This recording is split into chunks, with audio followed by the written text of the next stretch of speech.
이게 대체 무슨 일이야? 말도 안 되잖아. 여기는 뉴욕의 어느 지하철역. 승강장에 수많은 사람들이 열차를 기다리고 있습니다. 하지만 잠시 후 열차를 기다리던 승객들은 무언가를 발견하더니 갑자기 웅성거리기 시작하는데요. 대체 이곳에서 무슨 일이 벌어진 건지 함께 알아보러 가실까요?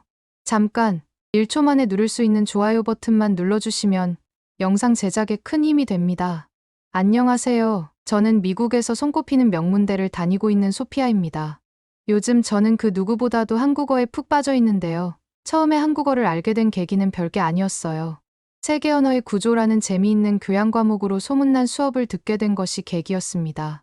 최근 교수님께서는 동아시아 관련 언어에 대해 중점적으로 설명을 해주고 계세요. 이전 수업에서는 일본어와 중국어에 대한 수업을 들었는데 저는 동아시아 언어를 보면서 혹시 쉽게 배울 수 있는 언어가 있으면 한번 배워볼까 하는 생각을 했어요. 처음 일본어를 접했을 때 동글동글 귀여운 히라가나 글자들을 보고 꽤 귀엽다고 생각했어요. 하지만 히라가나뿐만 아니라 카타카나까지도 외워야 하고 거기서 그치는 게 아니라 한자까지 외워야 언어를 구사할 수 있다는 걸 알고는 많이 어렵다고 느꼈습니다. 그런데 중국어의 형태를 배워보고 나서야 일본어는 그래도 애교 수준이라는 걸 깨달았어요. 중국어는 일본어에 비해 훨씬 더 많은 한자를 외워야 한다는 걸 알게 됐거든요. 중국어를 하기 위해서는 수천 개의 한자를 사용해야 하고 표현할 수 있는 소리의 범위가 매우 제한적이라는 걸 보면서 저는 중국어를 배우다가 포기할 가능성이 많겠구나 싶었어요. 그래서 결국 동아시아 언어 중에서 제가 직접 배워볼 수 있는 언어는 없을 것 같다고 생각하고 있었는데 교수님께서 한국어 수업을 해주시면서 제 생각이 완전히 바뀌었어요. 교수님께서는 수업을 시작하자마자 한국에 대한 콘텐츠를 하나라도 본 사람이 있는지 물어보셨어요. 강의실 안에는 정말 수십 명 이상의 학생들로 가득 차 있었는데 놀랍게도 3분의 2 이상 되는 사람들이 손을 번쩍 들면서 한국 영화나 드라마를 많이 본다고 대답했고 K-팝을 좋아한다는 학생들도 꽤 많았어요.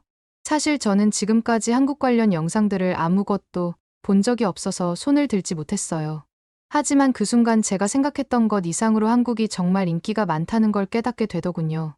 한국과 정반대에 떨어진 미국이라는 나라에서 한국이 어떻게 이렇게까지 인기가 많은지 정말 호기심이 생겼고 흥미로웠어요.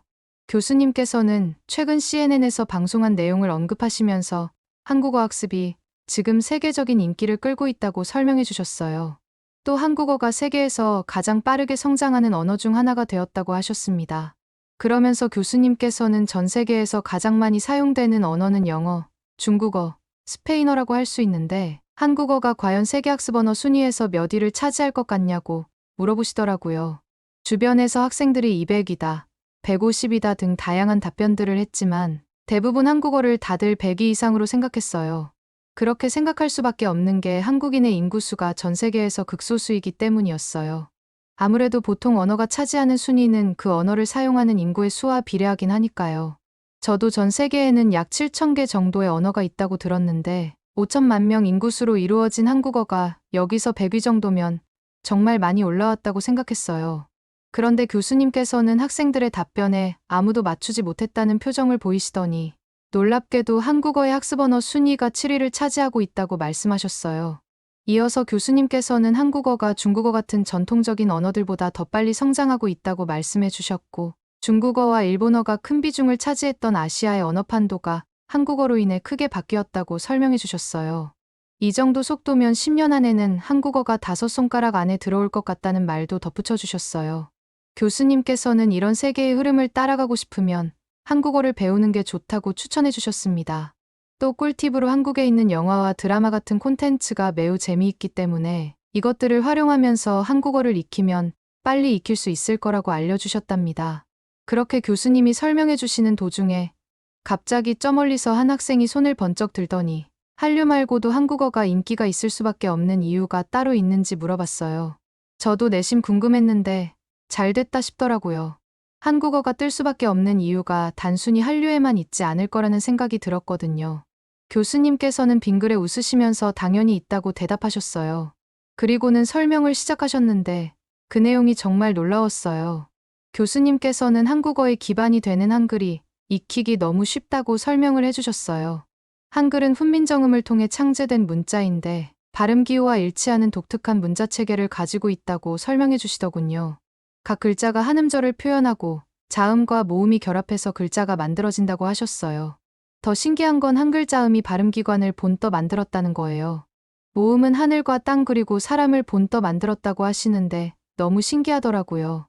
이런 과학적인 원리 때문에 문자 구조가 매우 체계적이라고 하시던데 저는 그 얘기를 듣고 정말 감탄했어요.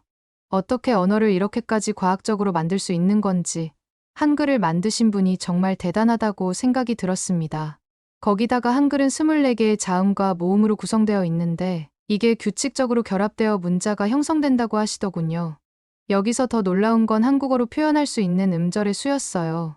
일본어는 약 100개 정도밖에 안 되고 영어와 중국어는 수천 개의 음절밖에 안 되는데 한국어는 무려 11,172개의 음절을 표현할 수 있다고 하시는 거 있죠. 얼마나 많은 건지 도저히 상상이 안 가더라고요. 이것 때문에 다양한 소리와 발음을 정확하게 표기할 수 있다고 하시는데 이런 언어를 한번 배워보고 싶다는 생각이 그때부터 들었습니다. 교수님께서는 한글이 가지고 있는 이런 과학적인 이점들 때문에 푹 빠지셨다고 하셨어요. 심지어 지금까지도 계속 공부하고 계신다고 하더라고요. 그때 갑자기 저 멀리서 한 학생이 손을 번쩍 들더니 이해할 수 없는 말을 하기 시작했어요. 딱 보니 중국 학생으로 보이는데 그 학생이 한글은 사실 중국에서 유래됐다고 주장하더군요. 강의실이 순간 웅성거리기 시작했고 교수님은 살짝 어이없다는 표정으로 그 학생을 바라보셨어요. 교수님께서 그 학생에게 어떤 근거로 한국어가 중국에서 유래됐다고 생각하는지 물어보셨습니다. 그러자 그 학생은 한국어가 중국 동북부 소수민족 언어와 유전적 연관성이 있다느니 단일한 조상어에서 분화됐다느니 하는 주장을 펼치기 시작했어요. 심지어 66년 전에 11명의 국어학자들이 공동으로 발표한 논문에서 중국 동북 지역이 한국어의 기원지라고 결론지었다고 말하더라고요. 그 말을 듣던 교수님께서는 피식 웃으시더니 정말 재미있는 말씀을 하셨어요. 아마 한글을 창제하신 세종대왕께서 후에 이런 중국인들이 있을까 싶어 훈민정음 서문에 나란 말씀이 둥귀게 달아 문자화로 서로 사마띠 아니할세라는 말을 적은 것 같네요. 라고 하시는 거예요. 저를 포함한 모든 학생들이 도대체 무슨 말씀을 하시는 거지 하는 표정으로 교수님을 쳐다봤어요. 그러자 교수님께서 이어서 설명해 주셨습니다. 그 말은 훈민정음이 중국어와 달라 한자와 서로 통하지 않으니라는 뜻이라고 하시더라고요. 쉽게 말하면 이미 훈민정음이 만들어지기 전부터 한글은 중국과 다르다는 말이 떡하니 적혀 있다는 거죠. 교수님께서는 중국 학생에게 자신에게 직접 보여줄 수 있는 논문을 지금 당장 찾아올 수 있냐고 물어보셨어요. 그리고 원한다면 교수님께선 바로 증거를 보여주겠다고 제안하셨습니다. 그 중국 학생은 얼굴이 시뻘개진 채로 갑자기 입을 다물고 아무 말도 하지 않더라고요. 교수님은 휴 하면서 아주 조용히 한숨을 푹 내쉰 채 다시 강의를 이어나가셨어요. 저는 교수님께서 하신 말씀 중에 이 부분이 꽤 흥미로웠는데 앞으로는 한국어가 공용어가 될 수도 있다는 거예요. 현재 UN 6대 공용어는 영어, 프랑스어, 스페인어, 러시아어, 아랍어, 중국어래요. 그런데 교수님 말씀으로는 추후에 여기에 한국어가 추가될 수도 있다고 하셨어요. 교수님께서는 한국어가 가지는 경제성 때문에 UN 공용어에 한국어가 들어가는 건 시간 문제라고 하셨어요. 그리고 이 경제성이 어디서 나오는지는 키보드를 예로 들어 설명해 주셨습니다. 그 예시 중에 하나가 바로 한국에서 쓰는 키보드에 대한 거였어요. 한국에서 쓰는 키보드를 보면 왼쪽에는 자음이 들어가 있고 오른쪽에는 모음이 들어가게끔 대칭으로 배치하는 구성으로 되어 있다고 설명하시더라고요. 그리고 자음과 모음이 이렇게 대칭으로 나열된 키보드를 쓰는 나라는 한국이 유일하다는 거 있죠? 이게 왜 그렇게까지 대단한지 이해가 못하는 학생들을 위해서 부가 설명을 해주셨는데 이런 구성 덕분에 왼손과 오른손이 글자를 저절로 조합해 입력할 수 있어서 다른 언어 타이핑보다 훨씬 빠른 타이핑이 가능하기 때문이라고 하시더라고요. 사실 저 같은 미국 사람들이 쓰는 키보드와는 많이 달라서 신기했답니다. 그런데 이것보다 더 신기한 게 있다고 하시더군요. 바로 스마트폰 키보드였어요. 한국에서는 이런 방식을 천지인 키보드 방식이라고 하는데 단순한 마침표가 아니라 점과 짝대기 두 개를 조합해 모든 모음을 만들어낸다고 하더군요.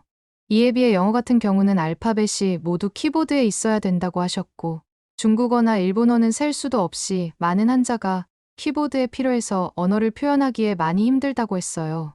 게다가 교수님은 한국어는 타국가에 비해 문맹률도 급격하게 낮은 만큼 언어를 배우기 쉬우니 관심 있는 사람들은 한번 배워보라고 말씀하셨어요. 저는 교수님께서 한국어에 관해 아주 자세히 설명을 해주셔서 한국어를 한번 배워보고 싶다는 생각이 들었어요. 오랜만에 동기부여가 제대로 된 거죠. 그래서 집에 가는 길에 한글책과 문법책을 여러 권 사서 기분 좋게 집으로 갔답니다. 제가 한글을 처음 봤을 때 느낌은 영어랑 매우 다른 모양으로 구성된 문자여서 되게 특이하다고 생각했고, 한글이 24개밖에 되질 않으니 하루 만에 다 외울 수 있어서 너무 쉬웠어요. 물론 그 뒤부터 단어와 문장을 만드는 게 어려워 공부하는 게 마냥 쉽지는 않았지만 확실히 중국어랑 일본어랑은 비교도 안 되게 쉽다는 걸 깨달을 수 있었어요. 저는 문장을 어느 정도 읽을 수 있을 즈음에 넷플릭스에서 한국 영화와 드라마를 하나하나 챙겨봤고, 한국 영화를 한 번 본 이후로는 점점 한국에 대한 매력에 빠져 도저히 끊을 수 없었답니다.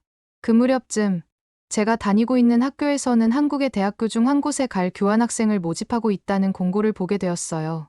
그걸 보는 순간 나를 위한 기회다라고 생각이 바로 들더라고요. 한국어로 말하는 것까지는 되려면 시간이 좀 걸릴 것 같았지만 그래도 어느 정도 한국어가 들리는 시점이어서 저에게는 아주 좋은 기회라고 생각했습니다.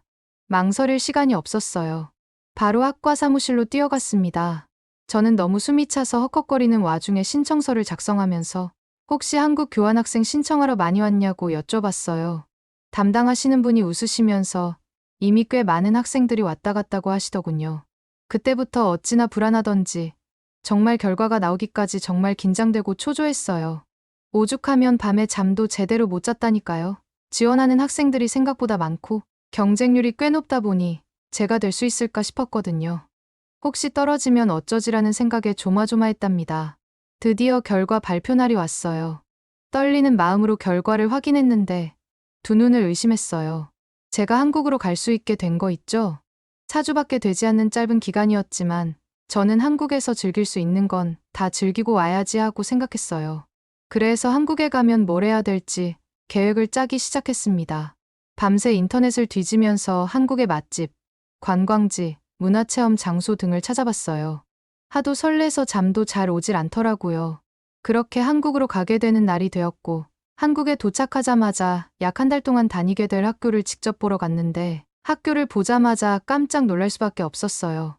미국에 비해서 한국이 작은 나라니까 당연히 캠퍼스 크기가 반의 반밖에 안 될 줄 알았는데 제가 다니는 학교랑 크기가 매우 비슷했거든요. 캠퍼스의 조경도 잘 되어 있어서 주변을 둘러봤어요. 몇 분 걷다 보니 생각한 것보다 캠퍼스가 너무 커서 버스를 타고 다니지 않고는 걸어 다니기 힘들더군요. 짧은 기간이지만 한국에서 공부할 수 있다는 사실에 정말 감사하다고 생각했고 기대가 되었어요. 드디어 첫 수업날이 되었고 전날부터 너무 들떠서 잠도 제대로 잘 수 없었답니다. 물론 챙겨야 할 물건을 전날에 이것저것 챙겨놨어요. 오죽하면 첫 수업날 어떤 옷을 입을지까지 미리 옷걸이에 걸어놨다니까요. 이 정도로 설레는 건 정말 오랜만이었어요. 아침에 일어나자마자 준비해놓은 것들을 가지고 빨리 밖으로 나왔는데 뭔가 찝찝하게 뭘 하나 빠뜨린 느낌이 계속 났어요. 첫 강이라서 설렘에 느끼는 불안감이라고 생각해서 별 대수롭지 않게 생각했습니다. 학교 가는 길에 뭔 일이 날까 싶더라고요. 하지만 그 생각도 잠시 학교로 가는 버스를 타는 순간 큰일 났다는 생각이 들었어요. 분명 한국에 오자마자 버스랑 지하철을 타고 다니기 위해서 티머니 카드를 구매하고 심지어 충전까지 꽤 많은 돈을 해놨는데도 불구하고 그 카드를 챙겨오지 않아서 버스 카드를 찍을 수 있는 수단이 아무것도 없었거든요. 그 순간 머리가 하얘지면서 등 뒤에는 식은땀이 주르륵 흐르는 것 같더군요. 지금 버스에서 내리면 첫 수업에 100% 늦을 것 같아서 내리지도 못하겠고 그렇다고 돈이 없어서 타지도 못하고 허둥지둥하는 상태였어요. 버스카드를 찍는 카드기 앞쪽에 서서 주머니를 뒤적거리면서 찾고 가방 지퍼까지 열어가면서 찾았지만 카드는 발견할 수 없었습니다. 정말 눈앞이 캄캄해지는 것 같았어요. 어떻게 해야 되지 하면서 식은땀이 나려는 찰나 뒤에 있는 어떤 아주머니께서 두 명이요 하면서 카드를 찍으시더군요. 그러자 버스기사 아저씨는 저한테 손짓을 했고 저는 그 손짓을 보고 한 번 더 당황을 했습니다. 왜냐하면 그 손짓이 밖으로 나가라는 소린 줄 알고 밖으로 나가려고 했었거든요. 가방을 메고 버스 밖으로 나가려던 찰나 아주머니께서는 저에게 기사님께서는 학생 버스 요금을 냈으니 들어가도 된다는 손짓이었다고 설명을 해주셨어요. 저는 너무 감동받아 아주머니께 감사합니다라고 몇 번이고 인사를 고개 숙여 했습니다. 아주머니께서는 그런 저를 보시더니 어쩜 이렇게 인형같이 생긴 학생이 한국어도 잘하냐면서 칭찬을 많이 해주셨어요.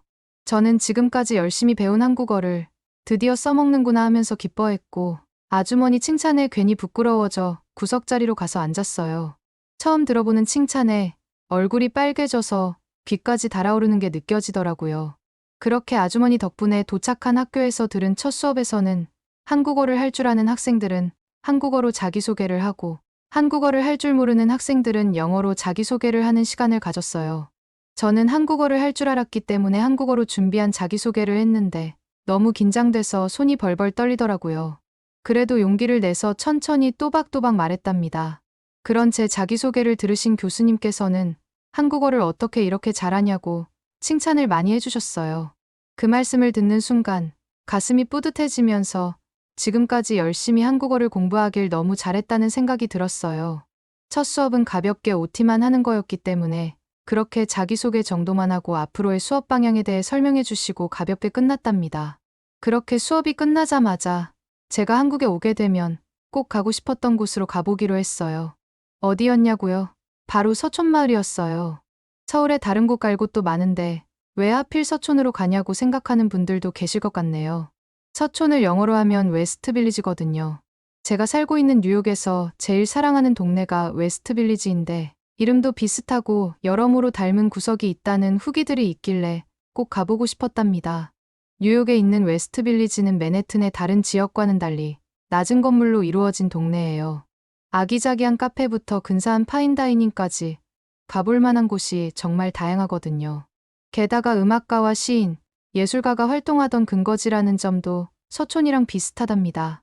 서촌마을은 아직 재개발이 이루어지지 않은 곳이 많아서 한옥이 많이 남아있다고 들었어요. 그래서 더 가보고 싶었습니다. 막상 가보니까 정말 신기하더라고요. 차도 다니지 못하는 좁은 골목도 있고 한국 드라마에서 봤던 것 같은 회장님 저택도 있고 진짜 드라마에 나온 집 같아서 너무 신기했어요. 서촌을 둘러보고 나서 다음으로 간 곳은 인사동 거리였어요. 다행히 서촌이랑 멀지 않아서 쉽게 갈 수 있었습니다. 한국에 와서 느낀 게 있는데 생각한 것보다 한국에서는 영어로 된 간판이 굉장히 많다는 거였어요. 저는 한글을 공부하면서 온전히 한글 간판만 있는 곳은 없을까 싶은 생각이 들었답니다. 그래서 열심히 찾아봤는데 인사동이 딱이더라고요. 한글을 보면 왠지 모르게 반듯반듯한 느낌이 들어서 안정감이 느껴져요. 그래서인지 인사동에서 한글 간판을 봤을 때 심리적으로 안정감이 느껴지더라고요. 그리고 주변에 있는 한글 간판을 모두 읽을 수 있어서 너무 뿌듯했어요. 한국어를 배운 게 여기서 빛을 발한다는 느낌이 들었다고 할까요? 인사동 거리를 쭉 걸어가다 보니까 갑자기 청계천이라는 곳이 눈에 들어왔어요. 어떻게 도심 한복판에 이런 곳이 있을 수 있는지 믿기지 않더라고요.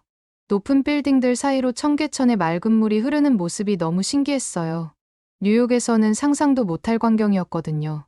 물론 뉴욕에도 강은 있지만 이렇게 도심 한가운데를 가로지르는 예쁜 하천은 없었던 걸로 기억해요. 청계천 옆으로 거닐고 싶어서 계단으로 내려가 봤는데 가까이 가보니까 물소리가 들리더라고요. 시끌벅적한 도심 속에서도 물소리가 들리는 게 신기해서 귀를 쫑긋 세워봤답니다. 물도 너무 맑아 보여서 손을 담그고 싶은 마음이 들 정도였어요. 하천 주변에 있는 산책로도 정말 좋더라고요. 마치 도심 속 작은 쉼터 같았어요. 사람들이 여유롭게 걷는 모습을 보니까 저도 괜히 여유로워지는 거 있죠? 그렇게 걷다가 잠시 청계천에 내려가서 멍하니 하천을 보고 있었는데 갑자기 배가 출출해지더라고요. 그때 주변에 광장시장이 있다는 걸 알게 됐어요. 버스나 지하철을 탈 수도 있었겠지만 전 평소에 걷는 걸 좋아해서 꽤 먼 거리인데도 불구하고 그냥 걸어가기로 했어요. 거리 곳곳을 직접 걸어다니면서 한국의 풍경을 좀 더 느끼고 싶었거든요. 그렇게 제가 광장시장에 도착해서 제일 먼저 간 곳이 어디였는지 아세요? 바로 떡볶이와 김밥을 파는 곳이었어요. 이곳 떡볶이와 김밥이 정말 맛있다고 소문이 자자해서 얼마나 맛있는지 꼭 먹어보고 싶었거든요. 떡볶이와 김밥을 시켰는데 오동통한 떡이 빨간 양념으로 감싸져 있는 걸 보니 솔직히 좀 겁이 나더라고요. 평소에 매운 걸 잘 못 먹는 편이라 과연 이렇게 빨간 떡볶이를 끝까지 먹을 수 있을까 싶어서 잠깐 고민했어요. 그래도 이미 시켰으니 맛이라도 봐야겠다는 생각에 종이컵에 물을 한가득 따라 놓고 한 손에는 이쑤시개로 찍은 떡볶이, 다른 한 손에는 물컵을 들고 두 눈을 꼭 감고 한 입 먹어봤어요. 그런데 이게 웬걸, 매콤한 맛은 있었지만 생각했던 것만큼 맵지 않은 거예요. 오히려 달짝지근한 맛이 더 강하더라고요. 제 입맛에 딱 맞아서 연달아 3개를 더 집어 먹었어요. 물론 계속 먹다 보니 점점 매워지긴 했지만요. 그래서 김밥을 한 입 먹어봤는데 하마터면 입에서 불이 날 뻔했어요. 다행히 맛있는 소스에 찍어 먹으니까 좀 진정되더라고요. 그러고 보니 미국에서 한국 음식하면 요즘 유명한 게 2가지 있어요. 불고기나 비빔밥보다도 불닭볶음면이랑 냉동김밥, 그리고 치킨이 더 유명하더라고요. 제가 한국어를 배우면서 한국에 대해 찾아봤을 때 갓 만든 김밥을 꼭 먹어보라는 말이 있더라고요.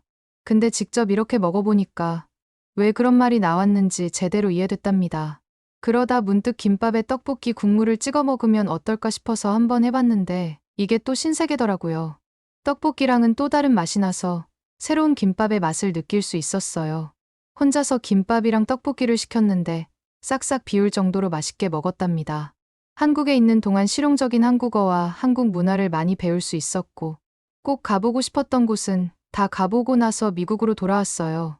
한국에서 있었던 일들이 꿈처럼 빨리 지나갔지만 이번이 끝이 아니라고 생각해요. 앞으로 열심히 공부해서 대학 등록금은 장학금으로 받고 남는 용돈이랑 알바해서 번 돈으로 한 달 동안 한국 여행을 꼭 다시 가봐야겠다고 다짐했어요.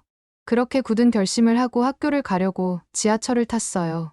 평소처럼 익숙한 지하철 안내방송이 나오겠거니 했는데 갑자기 생각지도 못한 소리가 들리는 거예요. 처음에는 내가 잘못 들었나 싶어서 귀를 의심했어요. 오죽하면 한국에서 너무 좋았어서 뉴욕 들어와서도 한국어가 환청으로 들리는 건가 하는 생각도 들더라고요. 마침 한 번 더 흘러나오길래 이번에는 귀를 쫑긋 세우고 다시 한번 집중해서 들어봤어요. 그런데 제가 잘못 들은 게 아니더라고요. 뉴욕 지하철에서 안내방송을 들려주는 스피커가 워낙 좋지 않아서 내용을 전부 정확히 이해하지는 못했지만 뉴욕 지하철에서 안내방송을 들려주는 스피커가 워낙 좋지 않아서 내용을 전부 정확히 이해하지는 못했지만 퀸즈보로 플라자 접근성 개선 프로젝트로 인해 특정 구간에서 열차가 운행되지 않는다는 내용이었어요. 물론 안내방송의 모든 단어를 100% 이해할 순 없었지만 전체적인 내용을 파악할 수 있다는 사실에 너무 신났답니다. 깜짝 놀라서 눈을 번쩍 뜨고 주변을 둘러봤습니다. 주변을 둘러보니 다른 승객들도 놀란 표정으로 안내방송에 귀를 기울이고 있더라고요. 어떤 분들은 호기심 어린 눈으로 서로 바라보면서 소곤소곤 이야기를 나누고 있었어요. 그 모습을 보는데 한국어를 배우기 잘했다고 생각이 들면서 왠지 모르게 뿌듯해지는 거 있죠? 물론 들리는 안내방송이 한국에서 들었던 것만큼 정확한 한국어 발음은 아닌 것 같더라고요. 보통 뉴욕 지하철에서는 영어랑 스페인어, 중국어로 안내방송이 나오는 게 당연한데 갑자기 한국어가 들리니까 마치 제가 한국에 와 있는 것 같은 착각이 들었답니다. 사실 제가 살면서 뉴욕 지하철에서 한국어를 들을 거라고는 단 한 번도 생각해 본 적이 없었어요. 왜냐하면 뉴욕에 있는 한국인 인구가 스페인어를 하는 사람이나 중국인에 비해 훨씬 적잖아요. 그래서 더 놀라웠던 것 같아요. 곰곰이 생각해 보니까 뉴욕 내에서도 알게 모르게 한국어가 점점 늘어나는 것 같더라고요. 이런 경험을 하고 나니 제가 한국어를 배운 게 정말 잘한 일이었다는 걸 새삼 깨달았어요. 그리고 이전에 교수님께서 한국이 전 세계에 영향력을 끼치고 있다고 하신 말씀이 생각나더라고요.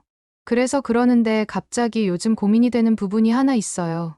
한국어를 배우다 보니 한국어를 사용하는 일을 제가 살고 있는 미국에서도 할 수 있고 한국에서도 할 수 있을 것 같단 말이죠. 미국에서 계속 살게 되면 익숙하다는 장점이 있고 한국에서 살면 훨씬 편하게 한국 특유의 인프라들을 누릴 수 있다는 장점이 있어 보여서 정말 고민이 되네요. 여러분들이라면 어디를 선택하실 것 같으신가요? 조언해 주시면 감사하겠습니다. 오늘의 사연은 어떠셨나요? 오늘의 사연이 마음에 드셨다면 좋아요만 한번 눌러주세요. 1초밖에 안 걸리지만 좋아요를 한번 눌러주시면 더 좋은 사연을 소개해드리는데 큰 힘이 된답니다. 긴 영상 시청해주셔서 감사합니다. 오늘도 행복한 하루 보내세요.